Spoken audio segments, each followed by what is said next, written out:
கர்த்தருடைய பரிசுத்த நாமத்திற்கு மகிமுண்டாகட்டும். ஆண்டவராகிய இயேசு கிறிஸ்துவின் நாமத்தினாலே அன்பு கர்த்தருடைய பிள்ளைகளாகிய தங்கள் அனைவருக்கும் ஸ்வீட் ஊழியத்தின் சார்பாக வாழ்த்துக்களையும் ஸ்தோத்திரங்களையும் தெரிவித்துக் கொள்கின்றேன். சங்கீதங்களின் புத்தகம் 107 சங்கீதம் 6வது வசனம். சங்கீதம் 107 வசனம் 6. தங்கள் ஆபத்திலே கர்த்தரை நோக்கி கூப்பிட்டார்கள், அவர்கள் இக்கட்டுகளிலிருந்து அவர்களை விடுவித்தார். தங்கள் ஆபத்திலே கர்த்தரை நோக்கி கூப்பிட்டார்கள், அவர்கள் இக்கட்டுகளிலிருந்து அவர்களை விடுவித்தார். என் அன்பு கடவுளுடைய பிள்ளைகளே, ஆபத்து வருவது இயல்பு. எந்த இடத்திலும் வரலாம், எப்பொழுது வேண்டுமென்றாலும் வரலாம். அதை தான் நாம் ஆபத்து என்று சொல்கிறோம்.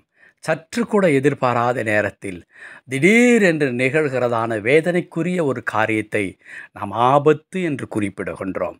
ஆனால் அப்படிப்பட்ட ஆபத்து வரும் பொழுது நமக்கு ஒரு வாய்ப்பு இருக்கிறது, நமக்கு ஒரு வசதி இருக்கிறது, நமக்கு ஒரு கிருபை இருக்கிறது. அது என்ன என்றால், கர்த்தரை நோக்கி கூப்பிடக்கூடிய அந்த கிருபை.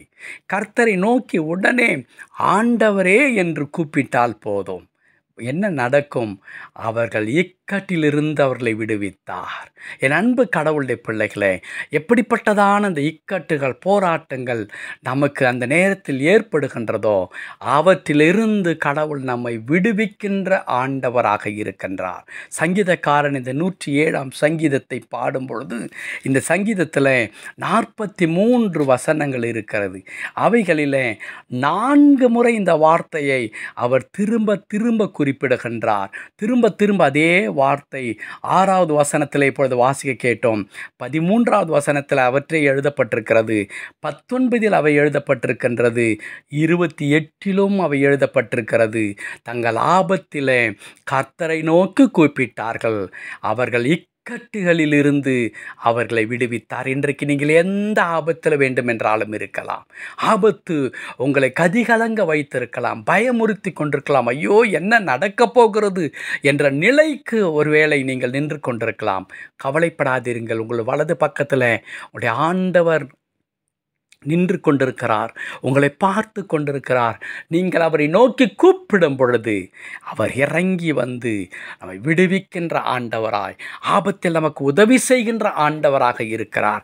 இதே சங்கீதக்காரன் 55 சங்கீதத்தில் குறிப்பிடும் பொழுது அவர் சொல்லுவார், ஆபத்து காலத்தில் என்னை நோக்கி கூப்பிடு, நான் உன்னை விடுவிப்பேன் என்று சொல்லி.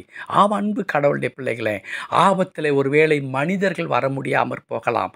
நீங்கள் ஒரு இடத்துல இருப்பீர்கள், உங்களுக்கு ஆபத்து, திடீரென்று என் தந்தைக்கு தொடர்பு கொள்ள வேண்டும் என்று சொல்லி தொலைபேசியை எடுத்து நீங்கள் கூப்பிட நீங்கள் முயற்சிப்பீர்கள்.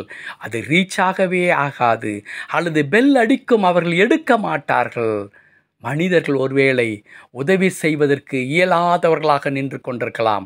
ஆனால் எந்த நிமிடத்திலும், எந்த நொடி பொழுதிலும் கூப்பிட்ட உடனே, இதோ என் மகனே, இதோ என் மகளே, நான் உனக்கு என்ன செய்யட்டும் என்று சொல்லி ஓடி வருகின்ற கடவுள் உங்கள் பக்கத்திலே இருந்து கொண்டிருக்கின்றார். ஆகையினால் தாவீது குறிப்பிடுகிற வண்ணமாக, ஆபத்திலே அவரை நோக்கி கூப்பிடுங்கள், ஆண்டவருடைய விடுதலையை நீங்கள் பெற்றுக்கொள்வீர்கள். ஜெபிக்கலாமா?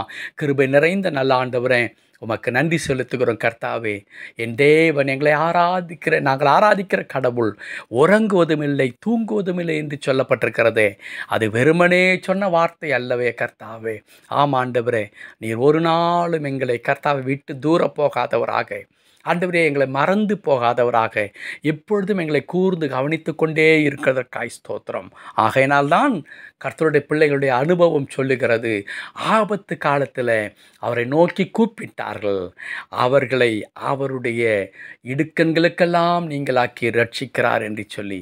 என் தகப்பனே, எங்களுடைய ஆபத்தான நேரத்தில் நீர் இறங்கி எங்களுக்கு உதவி செய்வதற்காக கர்த்தாவே நாங்கள் உம்மை ஸ்தோத்தரிக்கிறோம். தாழ்த்தி திருக்கரத்தில் அர்ப்பணிக்கிறையா, உமது பிள்ளைகளையும் கடவுள் கண்ணோக்கி பாரும். இப்படிப்பட்ட ஆபத்து நிறைந்த சூழ்நிலையில் உமது பிள்ளைகள் இருப்பார்களானா, இப்பொழுதே உம்முடைய வல்லமை உமது பிள்ளைகள் மீது இறங்கி வந்து அவரை ரட்சித்து மீட்டெடுக்கும்படியாய் நாங்கள் செபிக்கிறோம்.